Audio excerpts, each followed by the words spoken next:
Hello बच्चों, let us read the new question.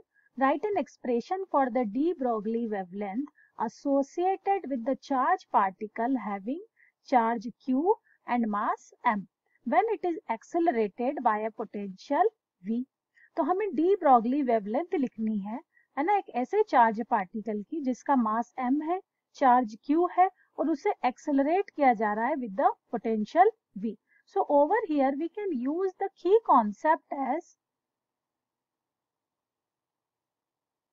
when a charge particle is accelerated by the charge potential V, therefore the kinetic energy of the charge particle will be equal to potential energy. ये हमारा concept है. Means we can write kinetic energy of the charge particle will be half into mv square is equals to the potential energy of a charge particle. तो charge particle की potential हो जाएगी charge into its potential. Over here we can write over, है ना, capital V. तो जब भी किसी चार्ज पार्टिकल को एक्सेलरेट किया जाता है पोटेंशियल देकर, तो दोनों उनकी काइनेटिक एनर्जी और पोटेंशियल एनर्जी सेम होती है. सो यहाँ से हम यहाँ वेलोसिटी की वैल्यू फाइंड कर सकते हैं.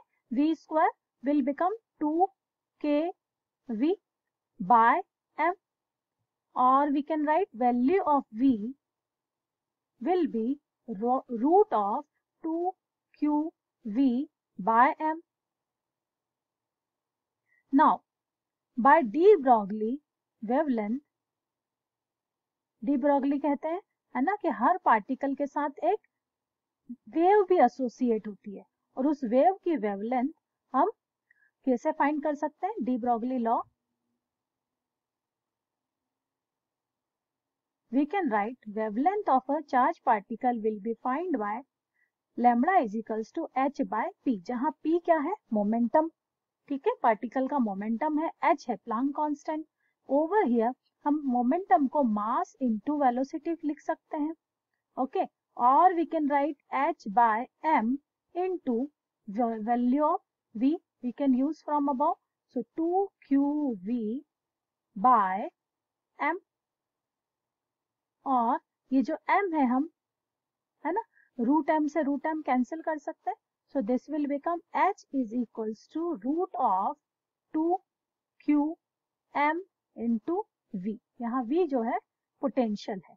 So this is the wavelength of इसको कहेंगे हम de Broglie वेवलेंथ की वैल्यू इस फॉर्मूले से फाइंड की जा सकती है. So this is the required answer. I hope this is clear to you. Thank you.